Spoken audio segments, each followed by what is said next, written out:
You know, one of the most famous stories in Islamic tradition is the miracle of the splitting of the moon. It's this incredible tale of divine power, a sign given to a prophet.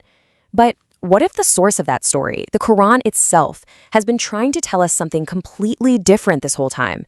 Okay, let's really dive into this because what we're about to uncover could fundamentally shift how you see this pivotal event.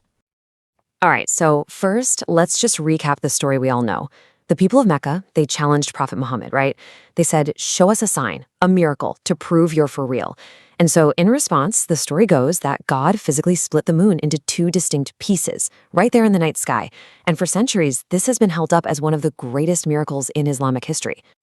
But this is where it gets really interesting. What if that's not what the Quran is describing at all? What if the real story isn't about some massive celestial event, but about a profound shift happening right here on Earth? Something that's been hidden in plain sight within the very language of the scripture. So yeah, let's first acknowledge the traditional account, this story of a literal miracle in the sky. It's a powerful idea, a testament to prophetic authority, and it's all based on interpretations of the Quran and a few key narrations.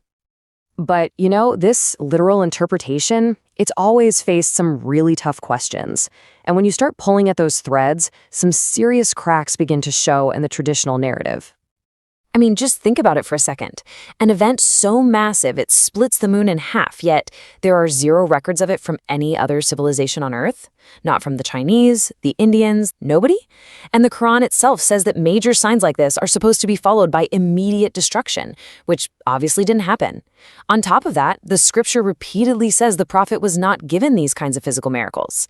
The pieces just don't fit. So, to solve this puzzle, we have to go back to the source. A really compelling analysis by scholar Dr. Honey demonstrates that the answer isn't in later speculation. It's hidden within the consistent, internal logic of the Quran's own language. Okay, so this means we need to crack the code. And to do that, we're going to use the Quran as its own dictionary. It all comes down to understanding two key Arabic words, al-qamar and inshaqqa. Let's start with al-qamar, which means the moon. Now, symbolically in the Quran, think of it this way. The sun is the scripture, the source of light. The moon doesn't have its own light. It reflects the light of the sun. Just like a prophet reflects the divine light of the scripture. And the proof is right there in Surah 91, which says, by the moon when he recites it. That verb talaha means to recite, not to follow. So this establishes the prophet, the moon, as the one who recites the scripture. Okay, next up, the verb inshaqqa. We always translate this as to split, but when you look at how it's consistently used throughout the Quran, it doesn't point to a physical break. It points to something becoming difficult, dysfunctional, or inaccessible. Let's look at some examples to make this crystal clear. In classical Arabic, if you said shaqqa as-safar, you meant the journey became difficult, not that the road itself literally split in two. And in Surah 84, when the Quran says the sky will inshaqqa, it's describing a state where our abstract understanding becomes untenable, inaccessible. The pattern is so clear. It's about function, not physical form. So let's put the two pieces of the puzzle together.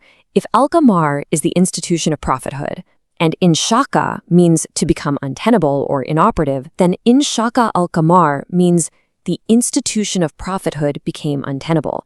It's not about an event in the sky. It's about the end of an entire era of guidance right here on Earth. Now, you might be thinking, okay, that's a fascinating linguistic argument, but what about the narrations that describe the event with eyewitnesses?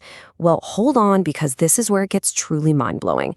This new linguistic key doesn't just reinterpret the Quranic verse. It unlocks the true meaning of the most famous narration that's always been used as proof for the physical miracle.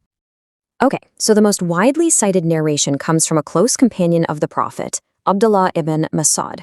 He reported that the qamar, prophethood, became inshaqqa, untenable, into two firqatain. For centuries, everyone has translated firqatain as two portions or fragments of the moon. But I need you to pay very, very close attention to that specific word, firqatain. And this, right here, is the absolute game changer.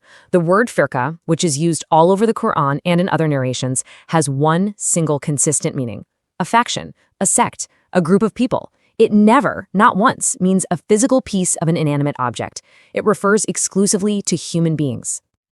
And this is the moment that should give you goosebumps. The narration isn't saying the moon split into two portions of rock. It's saying that after the institution of prophethood became untenable, the community, the people, split into two factions. The story was never about astronomy. It was about sociology. It was about us. So what were these two factions? Well, Dr. Haney demonstrates that the narration is describing this fundamental split in the community's approach to faith. One group believed in engaging directly with the scripture themselves, but the other group, they insisted on appointing themselves as intermediaries, creating a clergy class to control the interpretation of the divine message for everybody else. Now, this whole reinterpretation isn't just some clever linguistic trick. It connects directly to one of the most fundamental concepts in Islam, the finality of prophethood. It actually explains why the era of prophets had to come to an end. We all know Prophet Muhammad is called Khatamun Nabiyyin, which is usually translated as seal of the prophets. But the root verb khatama doesn't just mean to seal something like a final stamp of approval. Its core meaning in the Quran is to prohibit access or use, to literally make something inoperable. So Khatamun Nabiyyin really means the prohibition and expiration of prophethood itself as a way to get divine guidance. So you see, the splitting of the moon wasn't some random, spectacular miracle. It was the divinely planned, scheduled conclusion of an entire mode of communication between God and humanity. The age of prophets as intermediaries was intentionally and purposefully brought to a close. And this brings us right to the profound relevance of this discovery for us living today. This isn't just about correcting an old story from the history books, it's about understanding our own responsibility right here, right now. And this is the ultimate takeaway. The end of prophethood wasn't a loss. It wasn't God taking away guidance. It was an act of empowerment. It was an invitation for every single person to forge their own direct connection with the divine message without needing an intermediary to stand in the way. And so we're left with a really powerful question to think about. If the entire system of prophethood was concluded specifically to empower us, to give us the ability to seek guidance directly from the Quran, then why do so many today insist on limiting themselves to intermediaries and the understandings of people from the past? It's a question that really challenges us to rethink our own relationship with faith, with Scripture, and with God.